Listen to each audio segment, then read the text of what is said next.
Good evening. Ooh, and welcome to, I just woke us up real quick. My God, yeah, you might have to turn that down a little bit. And welcome to another edition of the DMV Daily Radio Show. I'm your host, Hassan Giordano, a.k.a. Mr. Politics, back in the building for the second week of the second season of the DMV Daily Radio Show. Coming to you live from our studios located in the historic Charles Village neighborhood, 2421 Maryland Avenue, and live stream exclusively from DMVDaily.news. And of course, you can find us on all our social media pages, Facebook, Periscope, and YouTube at DMV Daily News, streaming live as well right now. Remember, now we have a 24-hour a day, 7 days a week stream broadcast right here on DMVDaily.news. So if you miss any of the programs, whether it's today's program, last week's program, you can go to DMVDaily.news anytime, any day, and be able to catch those programs live on DMVDaily.news as well as now be able to see the video live streamed as well on DMV Daily News. Joining me as usual are my co-host today, my right-hand man, Maryland's legal eagle, the show's trusted legal advisor, none other than Ivan Bates Esquire to my right. What's happening, Cap? Hey, how's everybody doing today? Hello, my brother. And then my right-hand man, the union, the capo di tutti capi of the unions. For those who are not astute in Italian like me, Sicilian like your brother Hassan, that means the boss of all bosses. Of course, my main man Mark McLaren's in the building. Happy Monday, family. And as you can see, this lovely young lady that's next to me, and Facebook, please don't blow up about me being misogynistic for giving her a compliment. Sorry, but she is the new chairwoman of the Maryland Democratic Party. Of course, I'm talking about none other than my Rockeymoore-Cummings. It is my pleasure to be here, especially at your new studios. Thank you so much for having me on today. Thanks for coming on. We've been waiting for this ever since that election. We about to get into it. She didn't forget us. I'm telling you, that's where everybody says, "Oh, well, she was on there before, but now she's the chairwoman. She forgot." No, she ain't forget about DMV Daily. That's not how Maya rolls. So y'all see, we got the chairwoman in the house. We're going to talk about the election. We're going to talk about her moving forward and what that means under a Rockeymoore-Cummings administration. But first, we got to let you know, of course, that this station and program is owned, operated, and produced by the DMV Daily Media Group, Maryland's premier communications firm specializing in radio, television, and online podcast productions. Get your message heard each and every day right here on DMVDaily.news. You can make sure you get in contact with us, info at DMVDaily.news or 443-294-3900. You can always go online to our website, www.dmvdaily.news, and sign up with one of the forms there. If you want your own podcast, if you want to be on the radio broadcast, or if you want to become a citizen journalist, go to DMV Daily News, dmvdaily.news right now and be able to do that. Remember, later this week, we have our open house right here at our new studios, 2421 Maryland Avenue on Wednesday, December 19th from 6 to 8 p.m. You can come in during our live broadcast. Then we'll have another special live broadcast during that presentation. So we're going to let the family in. We're going to show you how we do our live streams. We're going to let you become a part of the 24-hour a day, 7-day-a-week podcast network. Cheese, crackers, wine, all that good stuff that Mark always likes to fancy. We will have that in the house as well. Of course, this program is brought to you by our wonderful sponsors such as SEIU 500, who want you to know that Together We Rise is not just a slogan, but rather a blueprint for the future of the union movement. Visit them today at www.seiu500.org. It's also brought to you by that stellar legal team known as the Bates & Garcia Law Firm, specializing in criminal defense, real estate, and bodily injury cases.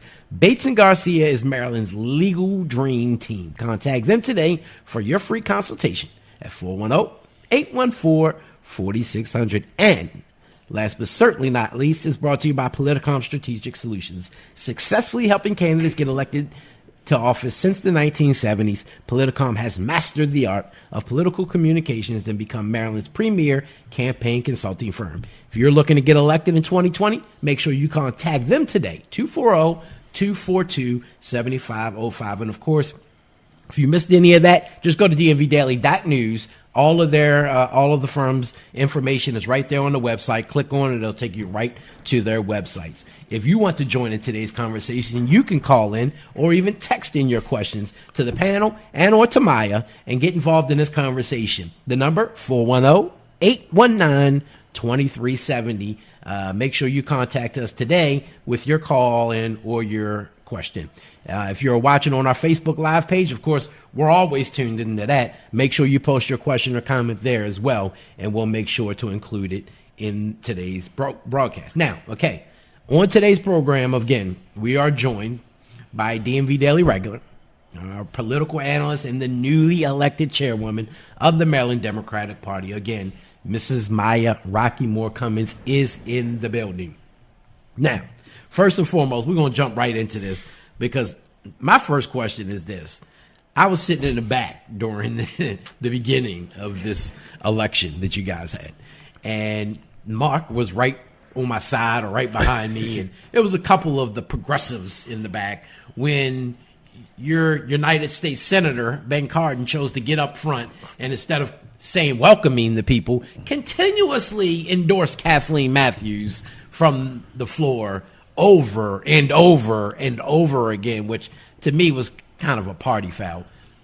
What were you thinking? You don't have to say anything. I mean, I know you got to have part of your, but I know you wanted to slap the hell out of it, didn't you? I mean, you can let her because I know I did. I mean, that just was not appropriate, nor the time or the place to do so. I did not want to slap the hell out of him, but I was completely surprised. And I don't know if you saw, but I was sitting on the side of the room, and I felt compelled to physically move my body to the center of the room. Mm-hmm. It was unusual, but certainly I guess I should not have, or anyone shouldn't have been surprised because it was no secret that my election was contested. I mean, this was the first contested election that in forever, and that I did not have the complete buy-in of the establishment, and that was reflected, I think, in Senator Cardin's opening remarks. So, knowing that, I think most of the activists, especially the progressive wing of the party, and those who have been on the fringes of the Democratic Party for some time, especially African Americans who have felt alienated from the party, many of which have voiced it in terms of their leadership. Even Central Committee members here in Baltimore and across the state have felt like the party has, all but said to hell with them. They just want their vote. Some of them have left the party for either to become an independent or the Green Party, but others now feel empowered by your election. But the establishment, we know, you might not have been their candidate. So how do you kind of walk that fine line as the next chairman to include those who felt like they haven't been included over the past however many years, and then those who want to be included? So I don't know if your listeners have read my platform, which is called the Go Deep Strategy, but you can see in there that we are absolutely going to go hard, go gangbusters, if you will, for those people, African Americans and others, who might have left the party because they've been disaffected, they didn't think it was effective, whatever. They felt used and abused and potentially, certainly taken for granted. When a party shows up the final 3 weeks of a campaign and says, vote for me, vote for whomever. And so I'm committed to actually reversing that. I think we have a historic opportunity here in the state of Maryland to basically change what it means to be a member of the Democratic Party, to really focus on having a year-round party infrastructure that engages voters, that engages non-voters, that seeks to persuade and educate, inform, support. I'm excited because this is an opportunity to do all the things that I've always thought that the Democratic Party should do. Mm-hmm. But now I have an opportunity to show how it can be. And this is exciting. Y'all want to jump in? Because I can keep going. No. I just want to say, first of all, that, as someone that was there with Hassan, I really want to congratulate you because in most meetings of this type, in most elections of this type, the election is basically won before the room. You talk to people, you line up your votes, you know where they are, you've got them in the room, and so all of the presentations and the nomination speeches and the seconding speeches and the speeches from the candidates really are just, for those of you listeners who don't know, that's usually just political theater. The decision's already been made. Folks are just kind of putting a little icing on the cake. But being in that room in Lanham was so inspiring because that was one of the few instances I've seen, at least, in a room like that in the last 10 years where Maya took that room. That room was Kathleen's at the beginning of the day, but Maya, between her great nomination speech by Sheila Ruth, who called the Maryland Democratic Party to account in their treatment of African American women, and Ben Smith, who followed up with a strong statement, and the chairwoman of the Howard County, Maureen Evans Arthur, who announced that Howard County would be voting en bloc unanimously for Maya Rockeymoore-Cummings. And then, of course, to put the icing on the cake was Maya. Your speech was just honestly, if it's on tape somewhere, Hassan, I think taped it. Listeners, you should go and watch that. That was a textbook speech. And what happened was, between the nominating speeches and Maya's speech, it took the room. I know that there were, from talking to the other camp, I know that there were very, very, very many people whose votes they counted on going into that room that were swayed by the emotion that took the room, and Maya explaining her Go Deep plan, and folks really bought into that in the room. And so, Kathleen, for all her credit, for all the work that she did, she looked gobsmacked because the change in power is kind of immediate, which is kind of abrupt. It's kind of like, okay, come down off the podium now, I'm going up. That's very unusual, but I want to congratulate you because thank you. It took a lot. It took a lot to put that together, and I think you responded to a real hunger in the party for both authenticity and a plan. And so I'm so grateful to you for standing in and asserting leadership at this point, and whatever I can do. Question and all that? I don't have one. I didn't say I did. I have a question. Sure. Thank you, first Mark. of all, I appreciate that. Kudos. I also want to say congratulations. Thank you. Is there a question? So I have two questions. Sure. One, who was the first person that you reached out to when you won? And number two, what's the one aspect of the job that you've had that you didn't know about that you now have? You're like, wow, I didn't realize A, B, C, or D. So the first person I reached out to, and Mark is absolutely right. I mean, it was immediate. After the vote, they said, okay, go up on the podium. Here's your gavel. And then I had to hug Kathleen, and then she was gone. And so all of a sudden I was presiding over the same, body that just elected me. Yeah. And so, I didn't get a chance to call my husband until a couple of actually hours later, because it went on into the day. But he had told me, call me as soon as, you find out. And the fact of the matter is it took a while for me to contact him. Although I understand that other people reached out to let him know. Okay. But he is the first person that I reached out to. Okay. And your second question was? What's the one part of the job thus far that you're like, wow, I didn't realize? Oh, my God, this DNC stuff.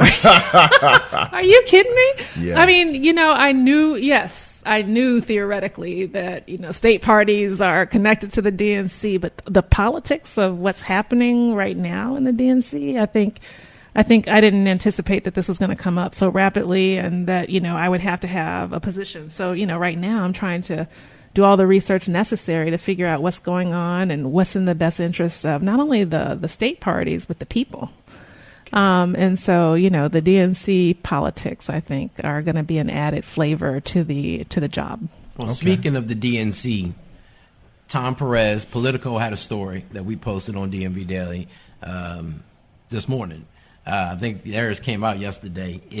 Tom Perez, of course, the DNC was here. He was a great guy who put together our coalition for voting rights for former felons out of Montgomery County. Now seems to be, like you said, it's a tension now between the DNC and the state parties for an issue that's been going on for some time. This didn't just happen overnight, but it's about voter data and about the control of that over the state parties and what the DNC kind of wants, and helping them micro-target voters in the future. Now, I know it's kind of new. It just cropped up in the past 24 hours, 48 hours because of Politico.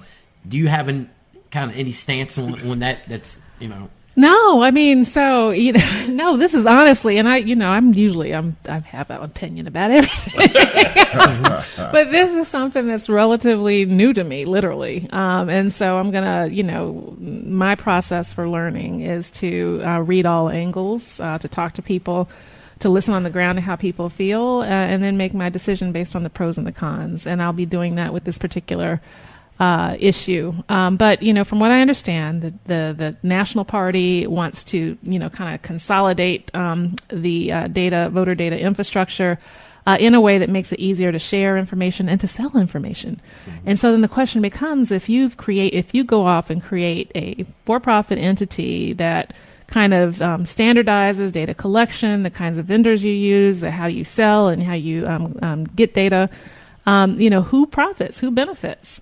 And so, there is, I think, the potential for great benefit in terms of Democrats being more effective and efficient, but there's also the potential for great harm if we're talking about, a for-profit structure that doesn't ultimately go back and benefit the party and the people. And so, and I have no idea, even what kind of structure they're really talking about here. So I'm kind of talking out of turn because right now I need to do the research.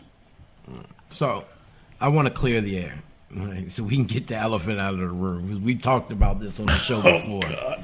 DMV Daily, of course, we wrote a story about the Central Committee of Baltimore City, and then after this election, several black women called me last week and said, she's hiring a white guy to be her executive director, a man by the name of Ben Smith, who is the chairman. Well, he was the chairman. I think he's resigning tomorrow officially, of the Baltimore City Democratic State Central Committee. Just won that election back in August.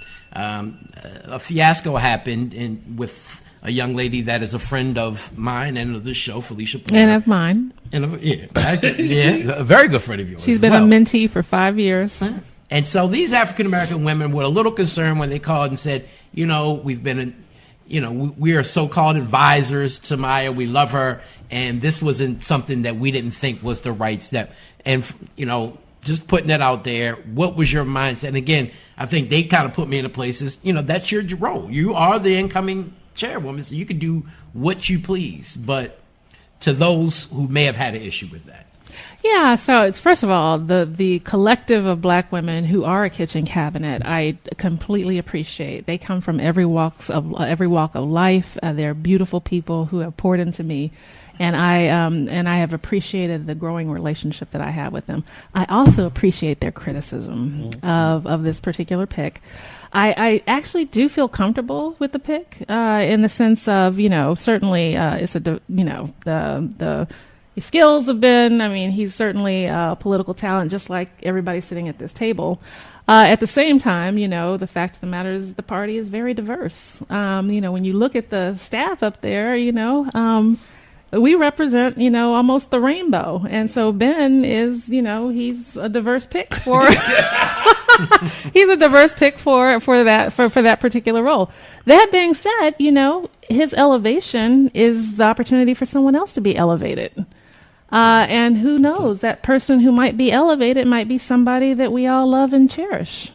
And so with that, let's view it as an opportunity, not as a deficit. And let's move forward together hand in hand. Felicia Porter, call your office.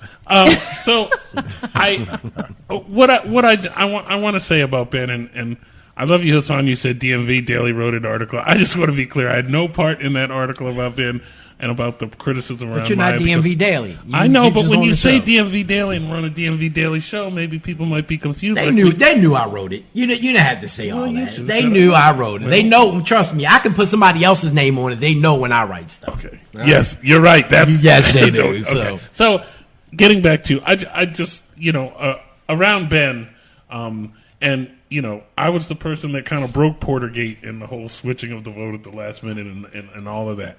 And Ben knows how I feel about that. We had a discussion about that. But realistically, looking at who would be an effective executive director of the Maryland Democratic Party, I can't think of much better candidates than Ben. I mean, Ben, his world is field, from Tidemore to, not only field, but also policy. I met Ben when he was testifying in favor of the $15 minimum wage bill in Baltimore City and had the most reasoned and articulate and well-documented argument before the Baltimore City Council. And so, I think everyone makes mistakes. I think Ben acknowledges that particular episode was a mistake, but certainly has not been, in my estimation, a reflection of who Ben is and how he's operated in other spheres. And so, I really want to stick up for him and say, I think he was a great choice.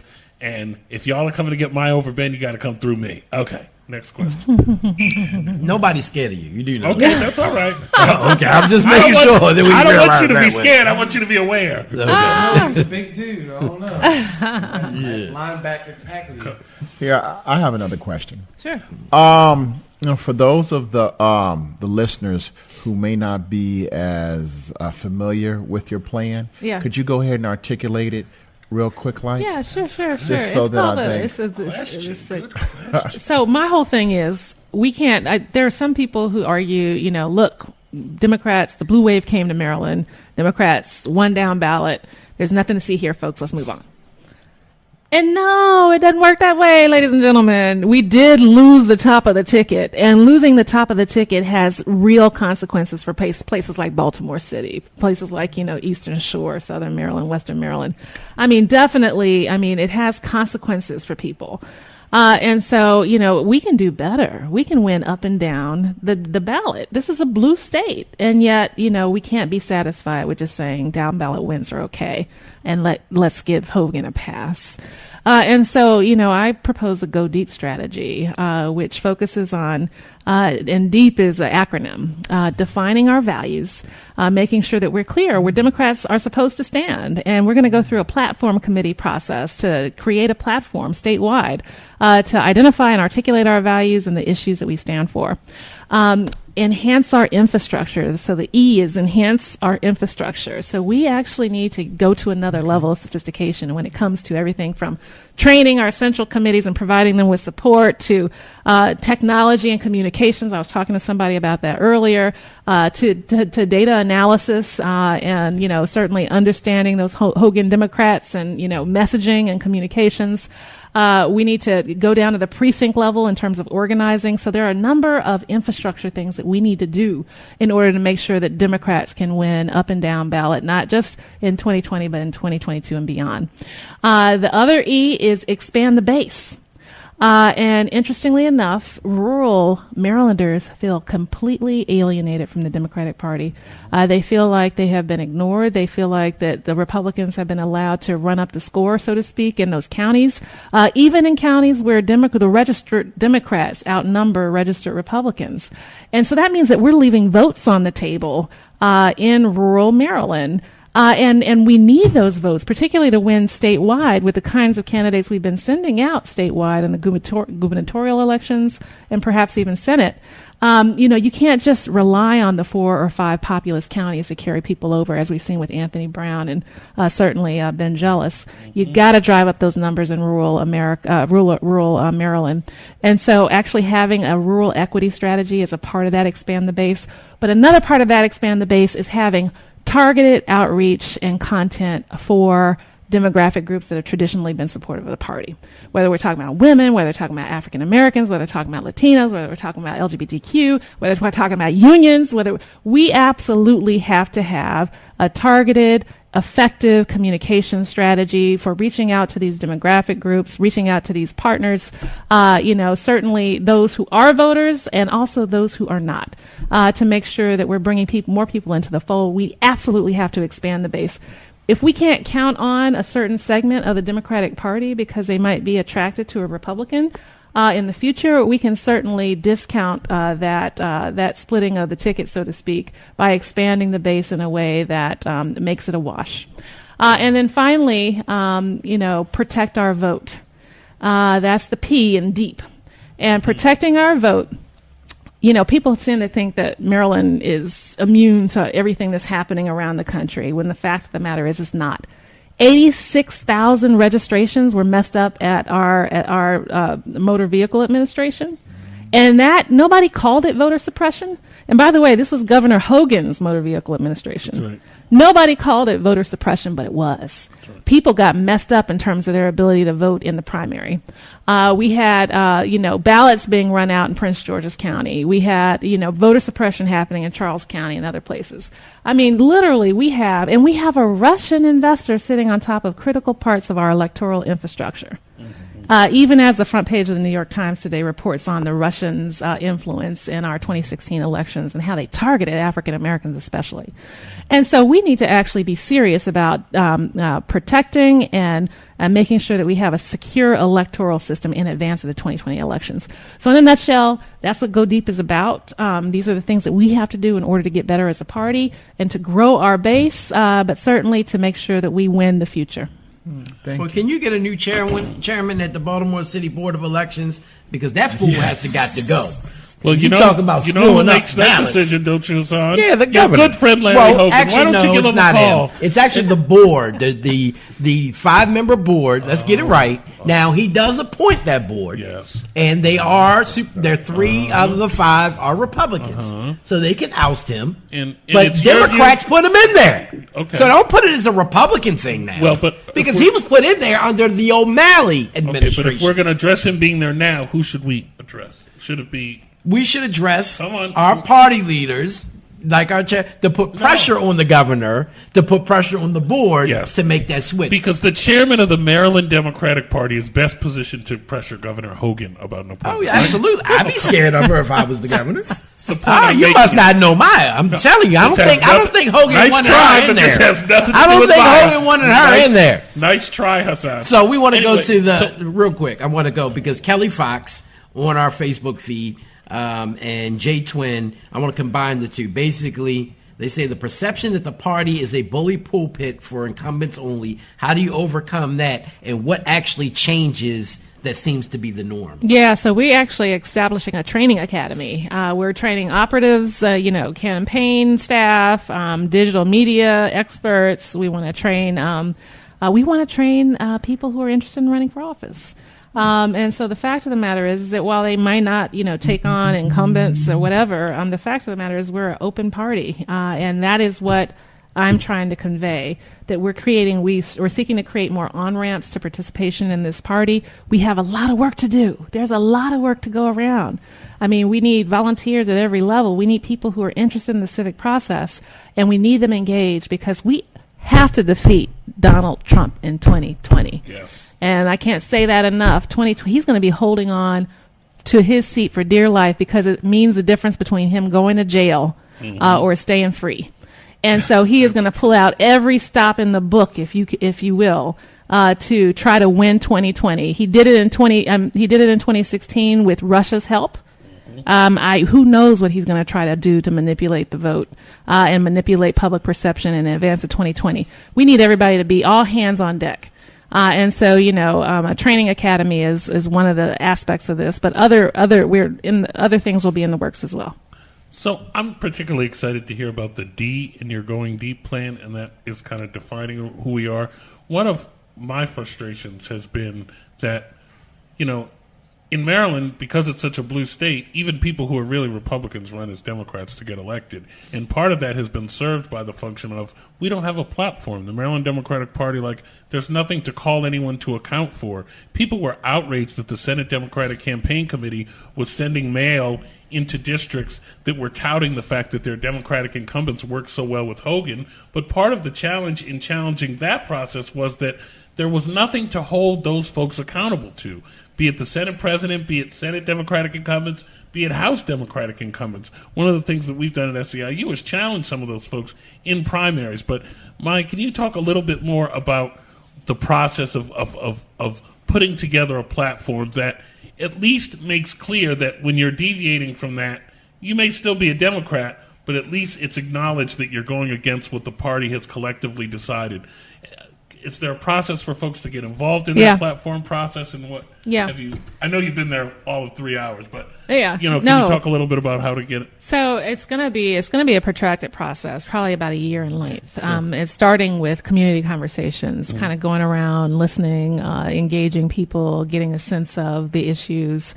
But then, we're talking about a broad-based, inclusive process that includes all stakeholders. So we'll, the elected officials will have people at the table. The central committees will have people at the table. The affiliated organizations with the Democratic Party will have seats at the table to define what the process is. And I expect that process will include surveys to kind of, get a full sense of the issues people think are important, the establishment of a framework with the verticals in terms of the areas that need to be further fleshed out, the establishment of subcommittees to meet each one of those verticals, and representation on those subcommittees from a broad variety of folks and experts, whether it be criminal justice reform, whether it be, whatever, jobs in the economy. And then, they hash out the details of what happens under those verticals with regards to the issues. And then we come back and we vet, along the way with a broader audience of people, anybody who wants to be informed and to help, provide critique. Then we go back and we, revise again. And then we get to a negotiated end process that culminates in the adoption of a platform and a consensus document called the Platform of the Maryland Democratic Party. So that is the broad process, and we're establishing a platform coordinating committee to actually ratify what the process is officially going to be. And it's going to be transparent, not only broad-based and inclusive, but also transparent. Everybody knows what the timeline is. Everybody knows what the on-ramps are. Everybody knows along the way. We'll keep them posted in terms of what's being developed, what the framework is, and where they have inputs along the way as well. So we expect it to be something that will take about, a year. Awesome. So my thing is, and we were talking about this earlier, but so Tyler Carr was in part a part of the party that dealt more with the voter data, right? And he great young man who really had a vision and a mindset for technology and for moving the party forward in that aspect, which I don't think the prior administration really had a great affinity for, because they shot him down every chance I think he had in bringing it up. How do you move this party forward with technology like that even you have right now with you can live stream and, of course, we'd be more than willing to let the party have their own podcast. I was going to ask you, can we rent this space? Yeah, well, we can even bring it to the party's headquarters and do the same thing right there. It doesn't take a lot, but I think it's, with the people who are tuned in, who clearly want to hear from the party leadership, who would love to feel like they're more involved with, even if it means just looking through a live stream.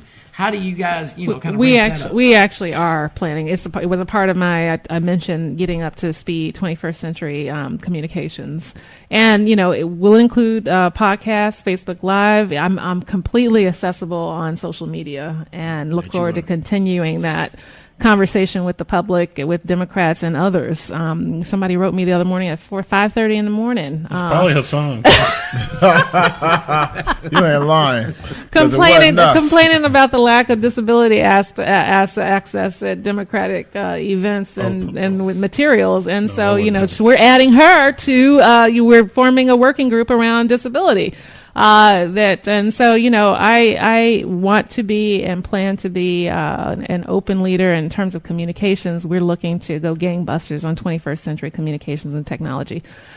So, I look forward to continuing to be on your podcast, and certainly we'll be generating new content from the party, doing all kinds of things. Mm-hmm. Yeah, I can't wait. I've been saying this before she even got to become chairman and get her own chairwoman, get her own podcast. That would be more compelling than this show, I'll tell you that. Probably have more viewers, especially with Knucklehead over here. So, speaking of Knucklehead, another question I have, and I understand this may get you in a little bit of hot water, so I don't want you to have to really necessarily take a position on it. But discuss the pros and cons on one of the things that's unique to Baltimore City is this process by which when there's a vacancy, And that's the you talked about greater kind of transparency and accountability. And I think this is one of the things I hear most often, frustration about the insular nature of Baltimore City, in particular, politics. And I know you're chair of the state party, but it's the state party that governs, I think, on the rules here, is that when there's a vacancy in the delegation, number one, there are no special elections. So if somebody, doesn't take office, people get together and that replacement serves for 4 years. You know what I mean? Right. Which is a long way to serve when nobody ever voted for you. So we got the 40th coming up here, right? Right. Well, no, not the 40th. What's happening on the 40th? No, I don't. Is there not a vacancy? No, I don't think so. Okay. Oh, So- see, your cat got let out of the bag early. no. Yeah, we got him. Listen to what I'm saying. This is the Remember he said it last week. He That's didn't want not- to tell nobody. Actually, now I'm wondering what she was talking about. 'Cause that was what I was talking about. But anyway, so The only person who shows no cards is the chairwoman. right, but She's so sitting up here cool as calm. And don't I you got said an that- interview in the 40th district tomorrow? Yes, I do for the Okay. for the gender balance seat. I'm a troublemaker. They may not give it to me, but part of the frustration that I hear often is how crazy it is that, like in Montgomery County, Prince George's County, when there's a vacancy in a district, the entire county central committee votes. You know what I mean? Right. And that's not a perfect process, but at least it's 30 people or 40 people. In Baltimore City, only the 7 people in that district vote. Like we saw the specter in 41 when Jill Carter was selected, which wasn't a huge deal because there was no intervening session. So Jill was just going to take office for 6 months to keep the office open and perform constituent service work. But she wasn't going to cast any votes. And, she was the right choice anyway. Thank you, 41. But there were 7 votes to be a senator. And there were 3 or 4 people, 2 people didn't show up. I think Nat was going to jail. So there was 5 people left that were eligible to vote. And then 2 of them didn't show up.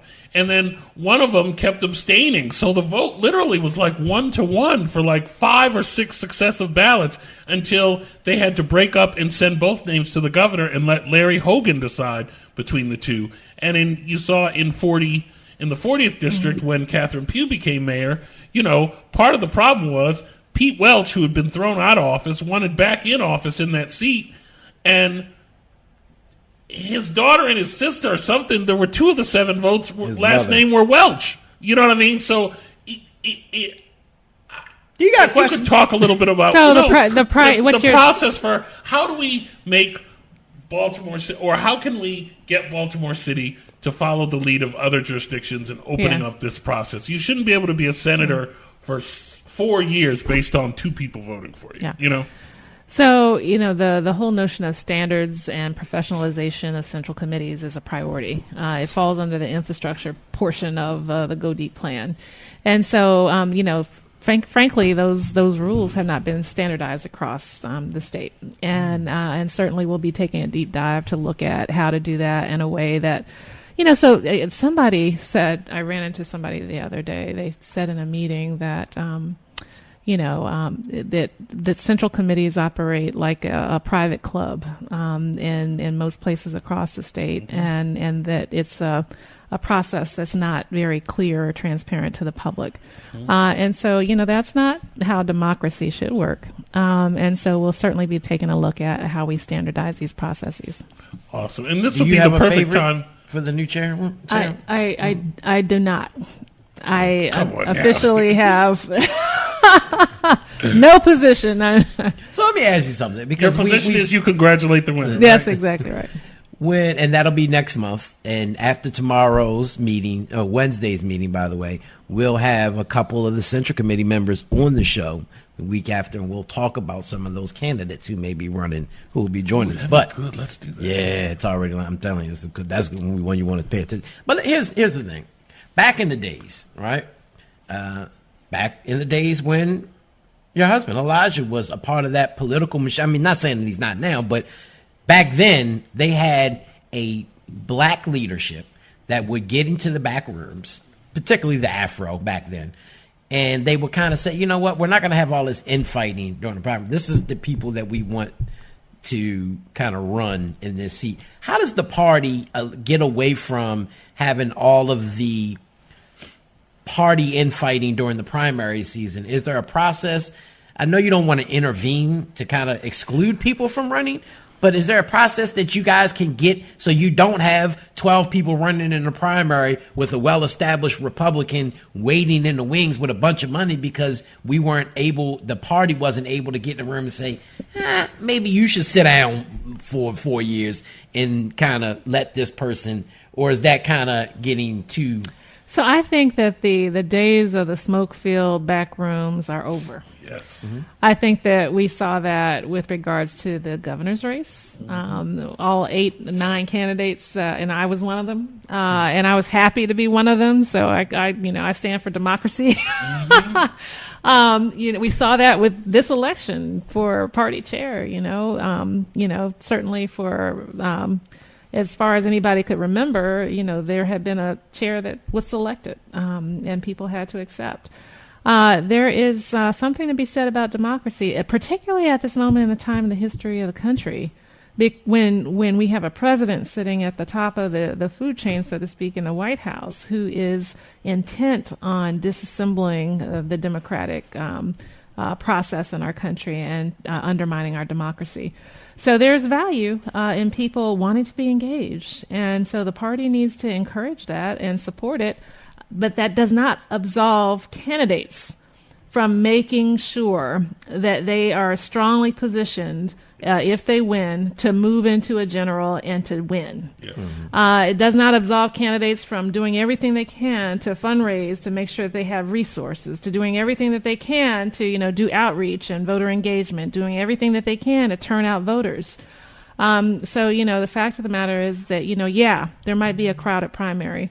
But at the end of the day, if you're in that primary, you better expect to win and run hard when you do. Well, that was a setup bamboozle question for the real one I'm about to hit you with. And this is here it is. So for years there's no secret, I've been an independent for God knows how long. And we passed legislation here locally that would allow independents and third parties to be appointed to boards and commissions, which wasn't allowed. Then we tried to pass legislation before in Annapolis, which come to find out it's the party's position that can be taken to allow for independents to be a part of the political primary. Last time it was done in Maryland, Republicans did it in 2000, that allowed independents to be a part of their Republican primaries during the presidential election that Bush ended up stealing. But nonetheless, as the party chairwoman, would you consider allowing independents or outside people who aren't Democrats to be involved in the Democratic primary? So this is another issue I have to dig into, because apparently the DNC's Unity Commission actually considered some choices like this, and apparently same-day party switching was a part of what they recommended. I'm cautious about that because, for me, you got a lot of dinos, Democrats in name only, and the potential for actually having Republicans kind of usurp the will of primary voters is something that could be a potential danger. That being said, I completely empathize with the fact that we do not have a truly open and democratic process when it comes to primaries, and that it leaves entire swaths of people who don't identify as either Democrat or Republican basically disenfranchised. And so what can we do? I think that there are a number of options that people are looking at. Where was it, New Hampshire, that just did ranked choice voting? Maine, yeah. So I'm open to looking at what the potential possibilities are to actually, make sure that anybody who wants to participate can participate, but in a way that does not disrupt and undermine, certainly party politics as it's been traditionally defined. Yeah, I can't even argue with that answer. No, the idea that independents ought to vote in political party primaries, to me, is absolutely ridiculous. It's Get off the show. It's Bye. like getting a vote for team captain. You don't play on the team. That doesn't matter. If you want to get a vote, primary. If you want to vote for who represents the Democrats, I got an idea. Become a Democrat. For what? They don't stand for our values. Well, then why do you want to vote for who represents them then? Because that's the only process in town. Look at Baltimore City. You win the primary, Prince George's, you win the primary, you're not going you're not gonna lose the general. Well, you and Catalina get out there and organize. You can make your own. She's a Green Party now. She used to be an independent. Now she's over there with the Green Party. Okay. So. I know I normally side with you, Mark, but I'm going to have to side with Hassan on this one. My man. Because I've spoken to Time to go, buddy. Time to go. No. I've spoken to too many independents that would like to participate and do feel that, especially in Baltimore City, that they don't have an opportunity to participate because they do like some things that the Democratic Party does, but they tend to be a little more fiscally conservative, and so they're not Republicans, but they're not necessarily Democrats, but they side with the Democrats and would like to have a role within that. So I understand where, so look, I normally side with you. I got to side with Son on this one. And I'm going to roll with the Democrats as long as Maya's the chairwoman. We got one. We converted one. I'm going to roll with them as long as y'all doing right. Maya's the chairwoman. I'm going to roll with y'all. We converted one. I'm going to come plus claim one. victory. Plus one. Claim victory. I have a question. I was reading an article about voting, and in Maryland, a lot of places you have voting machines. You have a lot of issues with voting machines. In Oregon, if I'm not mistaken, they have mail voting, where people vote by mail, where they have a actual voting, not necessarily a booth, but there's a box where they have their ballots, and the ballots are sent to these individuals, and they fill them out, and then I think they send them back. Is that something that you could say, hey, we could look at in Maryland? We'd like to find out a lot more about it. I am open to everything that makes it easier for people to vote. Okay. Everything that makes it easier for people to vote. I think Oregon is also the state that allows basically when you go into the DMV, when you turn 18, you can just automatically get automatic registration. Mm-hmm. Yes. And so, why not? Why do we have to go through all these machinations of, trying to find people in neighborhoods to go, register to vote? It's your democratic right as a citizen of this United States of America to be able to vote. And so, to make it easier for people and certainly to make sure that they have that opportunity is something that I'm all for. Making sure that it's also a secure system is very important. Mm-hmm. Yeah. I think in the article they had a gentleman, from what I remember, a security guard who was basically standing near the box. But individuals, whatever way they had done it to ensure that it was this individual who was voting that was sent to them, and that was one of the things they were doing. Yeah. I mean, people work. People, they travel, they're in the military, serving abroad. There are all kinds of reasons why people might not be able to show up, not just on election day, but even during, early voting. And so, alternatives that actually get rid of those constraints are something that's important. We do have I know that Congresswoman Alexandra Ocasio-Cortez has proposed making election day a national holiday. Everyone has, but even then, everyone's not. Also, it's not a perfect solution. But I want to put in a word. But by the way, election day is a federal holiday. Matt mentioned absentee ballots. Did you see down there in Florida all of those absentee ballots that did not get? They were postmarked on time, but the post office did not deliver them on time to the. I mean, that's just. And that's why I think they had their own special machine, so to speak, wherever they dropped the ballots off, so they didn't have that problem. They didn't have that issue. They didn't depend on the post office. Yeah, I have a problem with the absentee. That's in the North reason. In North Carolina, they are not. They are. It looks like the Democrats are going to refuse to seat a Republican congressman based on the fact that, in the hills and hollers of North Carolina, there was somebody running around collecting absentee ballots from black folks that never made it in. Mm-hmm. And so that's an operative for the Democratic Party, too. No. Yeah, this is a Republican. No, he's a Republican. And I thank you. 2-1, you lose. Next topic. Yeah. I believe her. I don't believe you. It was. I knew it was an operative for one of the parties. They would go into the people's house, get their absentee ballot, sign off for the Republican, and then go drop it off at the at their office. And now he is being denied his seat in Congress. So this is a Christian pastor, Reverend Mark Harris. Who would have thought? Who spent time and energy and money. That was his dream. But that's the funny thing, because there's an elected official in Baltimore who swears by absentee ballot, who says he votes. Well, I kind of gave it. Well, no. He votes absentee because he wants to know if it's that close that his vote was one of the ones that were used to win, that person won or lost. But to me, I don't. I'm not going to put them out there because it sounded crazy to me when they told me that. But nonetheless, this is a very educated elected official. So, Oh, God, I hope it's not who you think it is. Okay. oh, here it is. Oh, God. But Frank, call your office. Oh, God. Who? It's not Frank?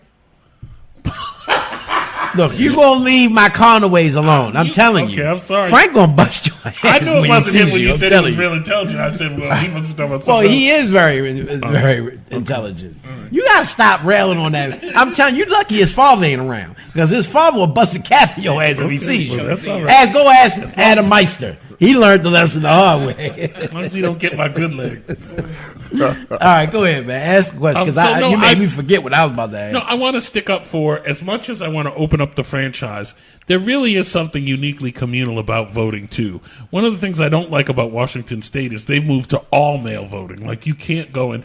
And one thing I've recognized, especially in Baltimore, like, and Hassan, you have to agree with me. There's nothing like Election Day in Baltimore. You know, people at the polls. It's that's how I knew. You know, in 2014, I knew Anthony Brown was going to lose because you could hear a rat piss on cotton in Baltimore. You know what I mean? And I said, we're done. You know, like we're done. There's something about in 2018, even though Jealous lost, there was a vitality. There's an energy that's in the streets on Election Day that I don't want to completely lose because I really think it brings some folks in that wouldn't vote otherwise. And it also, quite frankly, gives a lot of our seniors who are often isolated socially a chance to come and hang out and talk to the poll workers. I think that's a fair criticism. You know what I mean? I don't want to do away with it altogether. I'm all for opening up the franchise, but I don't want to lose elections. And they even held parties at the polls this cycle. I mean, you know, Baltimore people were Women United marched down to the early vote in the rain. That's exactly right. And there was music, there was barbecue, it was community. And the definition of coming together outside of your homes to actually commune with each other. It's real. That's important.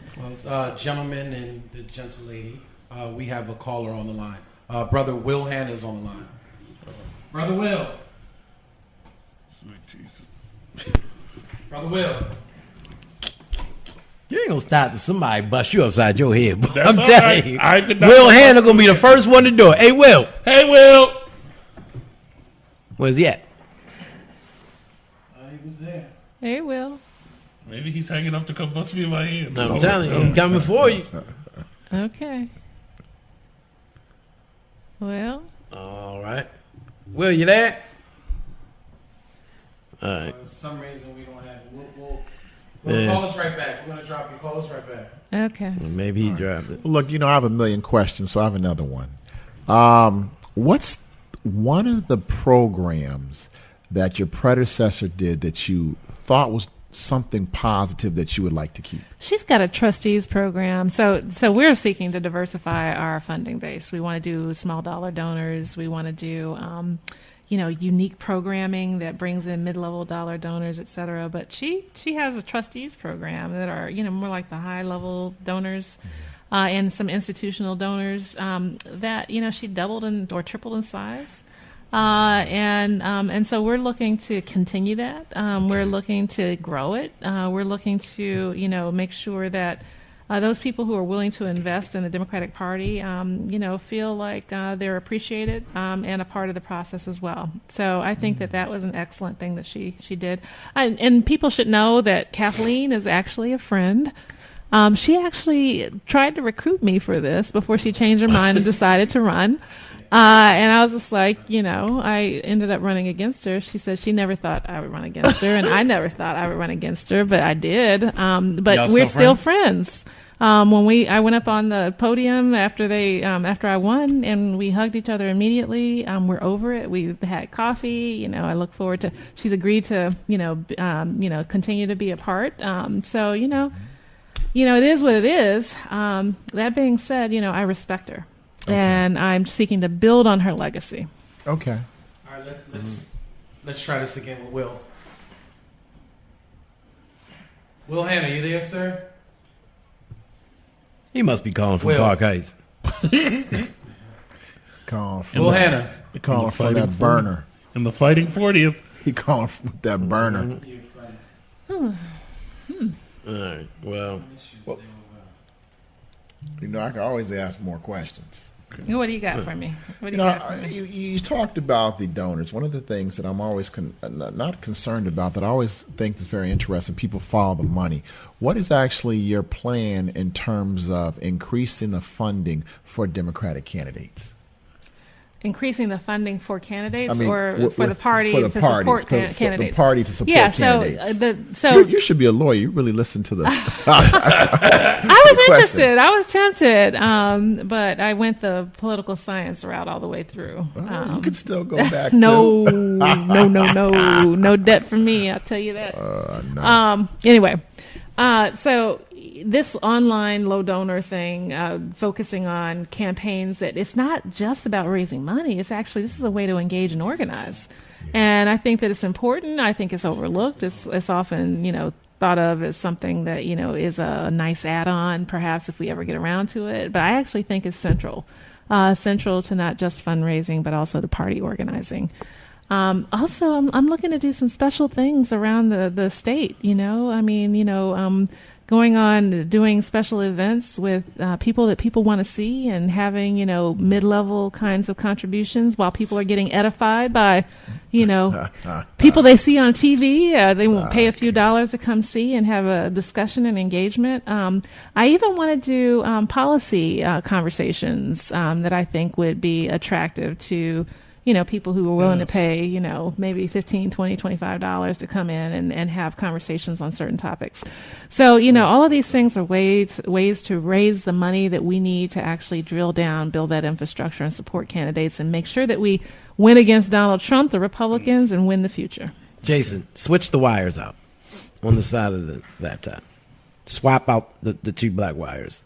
Put one in the other one, right there where your fingers are. It's right. No. It's right. It's right, because we hear music. It's right. It's not. I'm telling you, switch it out. But all right. So I'm excited about the trustee program. I wanted you to know I had this conversation with Ben Smith 48 hours ago. We actually institutionally, my union had dropped out of being a trustee in the party because, our frustration with the leadership and the presiding officers of the legislature and the extent to which they interact with the party, more Miller than Bush. I like the speaker. Hey, speaker. So we are going to have you guys in, and we're going to come back to the party as a trustee. Oh, wonderful. I look forward to coming and pitching and talking about how we can collaborate. My president is looking forward to it. But there are folks, I want to emphasize, there are folks that kind of stepped away from the party because they didn't feel like they had a role, that are coming back into the party that I'm really excited about. People, quite frankly, like Sheila Ruth, who was elected as the progressive representative to the Maryland Democratic Party. And it was important that she was there, but there's no reason why the Maryland Democratic Party should have a progressive token. That should be the lifeblood of the party. And I think that illustrated part of the problem. And so Sheila is great, is awesome, and people like her. We're coming back to the party, and we're going to make it, so. That's awesome. It's exciting. I'm looking forward to that. Thank you so much. You're looking forward to this guy being around? I'm looking forward to working with SEIU. Are you kidding okay, me? SEIU. Yeah, It's I can just, get that. awesome Well, you can't get that CIU without me.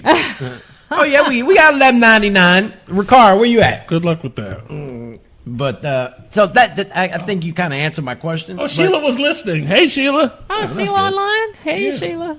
That's one of another bigger thing, and I think you alluded to it just now. But the party, one of your bigger fundraisers is coming up in January. Yes.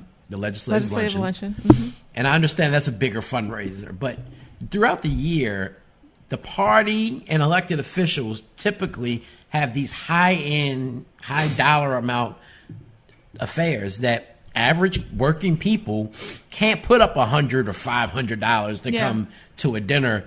How is the party going to be more involved in the lower end $20, $40 ticket affairs that will help? We want to democratize the kinds of events that we have. I mean, and we still have high donor events. Don't get me wrong, but there's no reason why we shouldn't be having events that everybody can access. If we have a prominent female politician who might be running for president of the United States come and go to places around the state, no. Not yet. Certainly, making sure that everybody who wants to be able to see her can afford to come see her or them.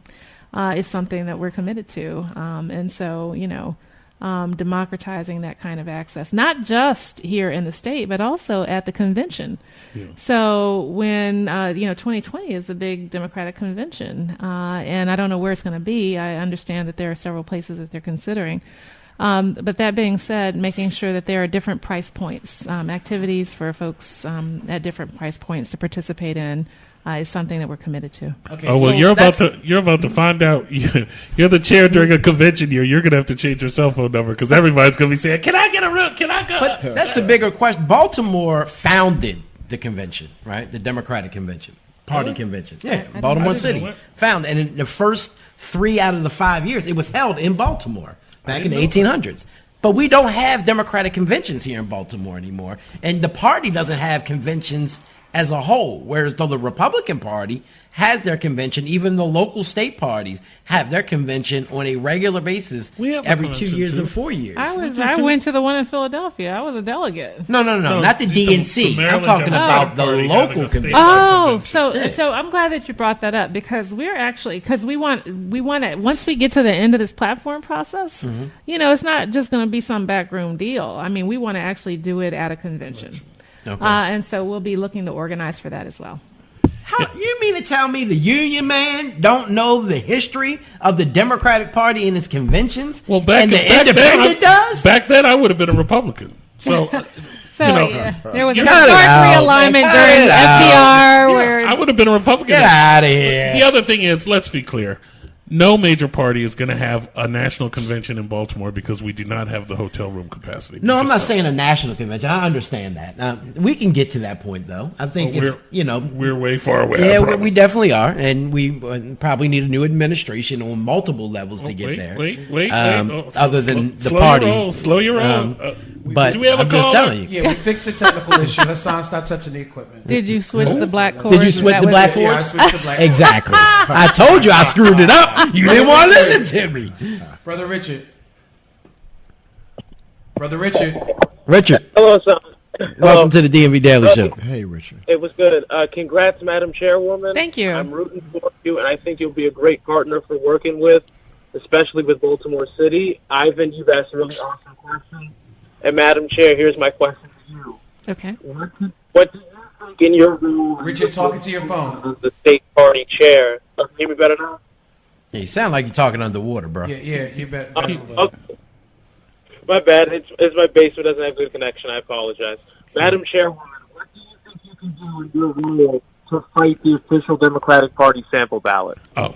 Yeah, so we actually have a working committee on that actually Kathleen appointed, and they've just started meeting to really analyze the issue. It really was a controversial issue, particularly in Prince George's County this last election cycle. And so, to get to the root of that, it's already been assigned to a committee to dig through it. I think that they'll be coming up with recommendations that will be duly considered, and there is a commitment to, addressing it, but it's going to depend on the recommendations they come up with. Oh, okay. That lady's on here, Sheila Ruth. That's who you're talking about? Yeah. That's the one who she did your nomination, right? Yes. Sheila Ruth, you are absolutely awesome. Yes, this is Hassan Jada. We don't really know each other, but you are an amazing woman. I just want you to know that, man. I'm telling you, she blew. She almost had me a tear. My kids was looking at me like, wow. She had a Barbara Jordan moment. Yeah, that was something else. That was something. So, Richard, do you have anything else? How do you feel about ranked choice voting, and do you think there's a way we can incorporate it perhaps in primaries since we have 3-member districts anyway? Yeah, if there's a specific candidate, perhaps? I think it's intriguing. I think it's something that absolutely should be explored. Again, given where we are, I think that we should be open to all possibilities to give people more, opportunities to, look at voting in a different way and to do it in a way that might be most effective. And so I'm open to thinking about ranked choice voting, to looking at it, understanding it. Is that what you asked? Because you kind of went underwater for a little bit. Yeah, that's a good. I appreciate it. Okay, thank you. And next time, Richard, call us out of the basement. You got to let Cricket go and step up to AT&T and Verizon or something. Cricket's not your friend. We got one more caller. We got Brother Will Hanna. Brother Will. You calling from Park Heights again, man? You already know. I can hear the horses in the back. You hear the horses behind me? Yeah. What's happening, Captain? Good evening, family. How y'all doing? All right. Good. So I wanted to first thank you, Madam Chair. Congratulate you, Madam Chairwoman. Thank you so much. And but there's a question that I have, and it's kind of a like asking the police to police themselves. So it's kind of loaded. There are some people that left the party, such as myself. I was one person that left the party. I'm an independent as well. But is there anything that you all would do? Because I think a lot of people feel like there are some people, not all, there are some people that get elected that a lot of people don't feel like represent the interests of the people. Okay. So will you all do kind of a self-examination or evaluation of the representation of the Democratic Party? Because some of them don't make y'all look good. Let me just say that. You're talking about the elected officials. Yeah. Okay. You're talking about the elected officials.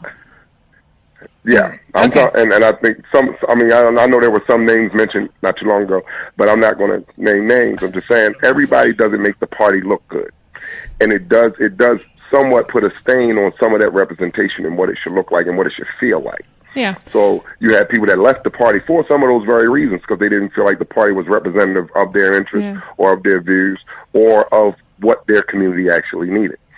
So just want to know if y'all would have some type of self-evaluation, some type of mechanism and say, okay, look, you are an elected official. You're a delegate in this district particularly, and we don't feel like you're doing what you should be doing as far as interacting with community, engaging voters, things like that. So that mechanism is called elections, and it's called voting. Yeah.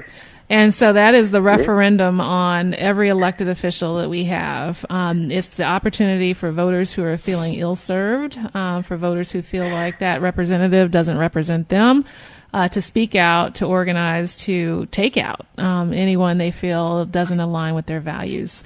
And that is what we call democracy, where people have the right to actually remove people from office based on their perception of whether or not they're being served right. So, we will continue, and that's why we are so incredibly focused on making sure that the integrity of our electoral system is something that is strong, that protects our democracy, that protects your right to speak up and say, I don't think that you represent me. It's time for you to go.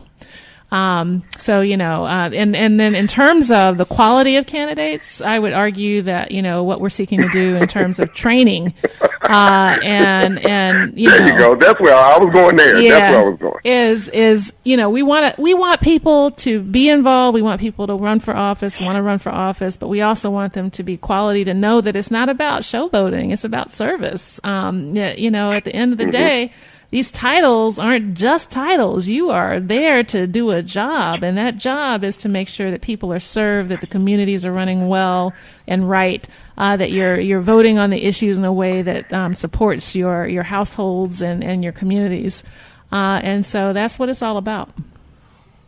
Well, I'll say this, that under your leadership, I do feel somewhat compelled to say, you know what, I might give this another shot. All right, I might have two. We got two. We got two. I'm claiming victory. Claiming victory. But in closing, can I just ask one follow-up question? Sure. One, and this is just for the panel. Y'all know I'm in Park Heights, and we're very concerned about a lot of the issues that are going in Northwest Baltimore. I just want to get the panel's thoughts on Pimlico.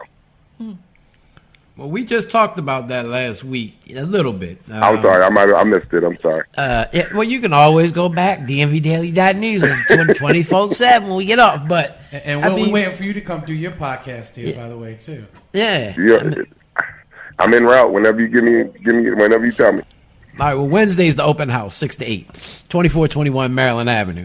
But I think coming from Park Heights, being born Park Heights and bred, of course, I have a special affinity for Park Heights. But my thing is this: we cannot build a community or a city around a damn racetrack. I'm sorry. I mean, now I know you need to have anchor institutions to build a community around, and I understand that Pimlico could be that. But you're sinking. You have the ability now to put almost $500 million into a racetrack. that runs horses around, but you couldn't find that money to put into the people in those houses that surround that racetrack in the community that looks like Beirut right now, if you'd be quite honest. And go back to Kahan Dillon, I told you that third world country. Stuff, I don't care for it. I mean, look at it, though. If you live in those communities, you understand what they look like and what they feel like. And yet, as a community member, I'm like, hold on.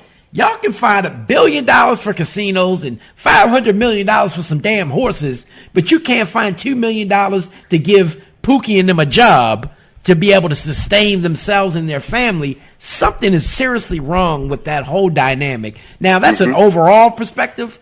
We ain't going to get into the whole because we only got a couple minutes left with the chairwoman, but we'll have that conversation later on in the week about that conversation. I'll be there. I'll be there from 6 to 8. Okay. And maybe we get you on that program as well, so we can discuss. All right. Can I just tell y'all how on the ball this team is? I just mentioned this trustee stuff, and 2 minutes later, I get an email from Jamie Conway saying, "I understand you have an interest in coming back as a trustee. We're trying to schedule you. Yay, your team is on the ball. You hear me, Madam? On it, on it. Yes. It's been like 3 minutes. I just said it. He's one of our development officers. We're very happy about she's that. on it. I have a question, and I know that gentlemen have posted their question, but one of the things that I remember watching the live feed that Hassan did from the actual election was that there was a little bit of criticism, and I even heard on conservative radio that there was a little bit of criticism. Having a chairwoman from Baltimore City, a vice chair from Baltimore City. What are your plan? Well, what is your plan or plans to try to unify the party so that everyone within every county feels that there is a sense of unity within the Maryland Democratic Party? Yeah, so we actually do have broad-based representation. We have, Montgomery County. We have, Western Maryland represented. We have somebody from Harford County that nominally represents Eastern Shore, but the rules of the party are such that includes Harford County and the Eastern Shore, and it's really not. But this is the first time Baltimore City has dominated the chair and the vice chair position. That is correct. Normally it's been either Eastern Shore or the Mountain Highs have usually dominated some aspect of the chair position. Well, or Montgomery County. Right. Prince George County. Right. And so let Baltimore represent. And but again, because there seems to be this divide, because some folks are criticizing the fact that they felt that maybe the vice chair should have been someone of another county to be more inclusive of the other counties. I just want to know, do you have a plan to really unify that party and bring it to where everybody feels kumbaya? Yeah. You know what I mean? And so I will be I am committed to visiting every county in the first quarter of my tenure. I'm looking to connect with all of the Central Committee members in these counties, visiting when I can. I've already started getting invitations in the door and scheduling them. Even going to, we have one county, Somerset, which is at the very far tip of, and it's actually probably the most socioeconomically struggling county in the state. But I'm heading down there, and I'm meeting with all kinds of folks to connect. Incidentally, I do want to say that nobody was wringing their hands and gnashing their teeth when Kathleen Matthews and Slavin were 1 and 2. Let's just Montgomery County. Let's just be honest here. It happens that way sometimes.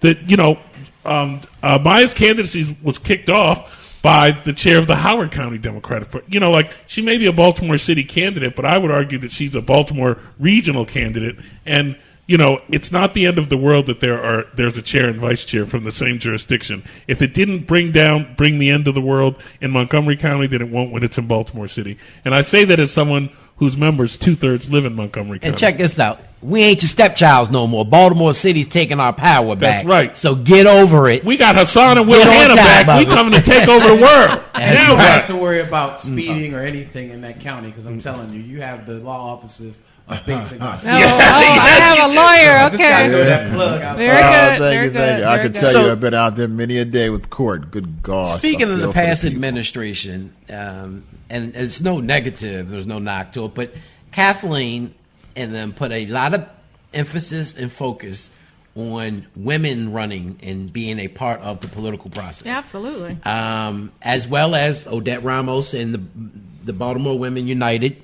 crew. I guess that was a part of that outreach. But I hear a lot of backlash from men who are like, okay, well, why is the party pushing only, can we have a men's kind of thing? And so when men are, I have to raise it because it was brought up. So I got to raise the person's question. And when you look at all elected and appointed official, no, I'm talking about black men. Black men. Yeah, this was raised by a black man. And if he felt like, he said that, how they put it, they have no training ground for black men in the Democratic Party to get elected in. So first of all, I should say that there is Emerge Emerge is a separate organization. Yeah. Okay.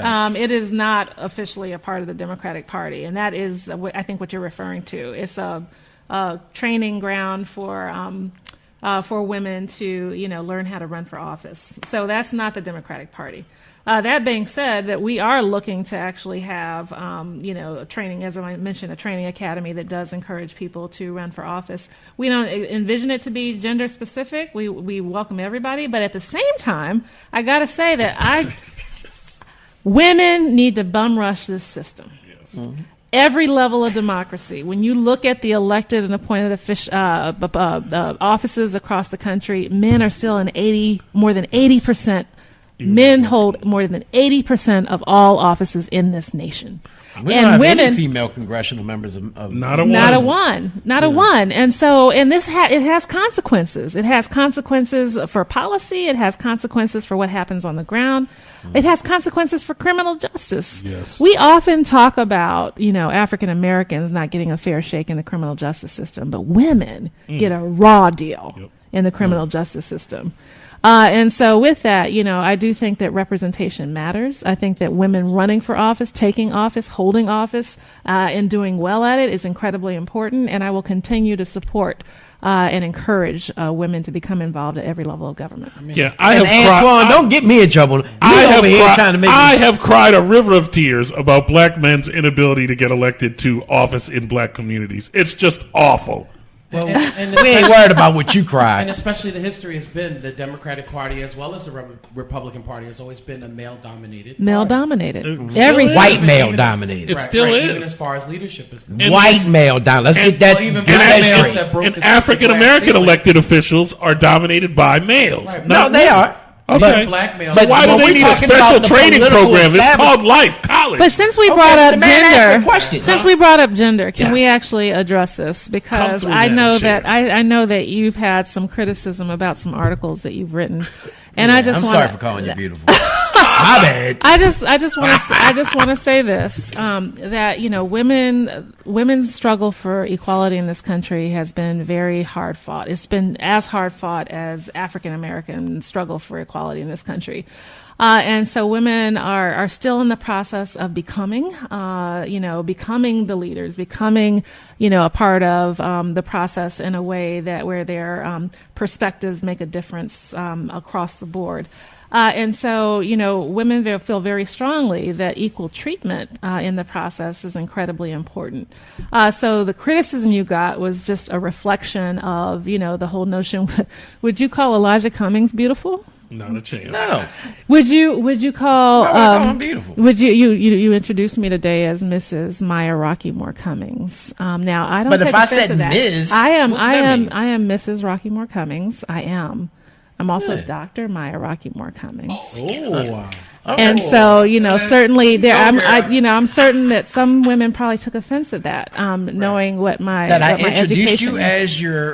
as Mrs. Rocky. So if I said Miss, I'd be wrong. So I'm married. Like calling a male doctor Mr. Hassan, but I didn't know you were a doctor. Okay. That's what I was saying. Okay. I didn't know you were a doctor. Okay. I don't think he knew. In all honesty, I never knew that. I mean, look. It doesn't surprise me. I say because Dr. I know Lana you're pretty Bates. dynamic. But my wife was here on Friday, and they did introduce her as Dr. Oh, that's Lana great. Bates. That's Do great. not pull Hassan's cojones out the fire. No.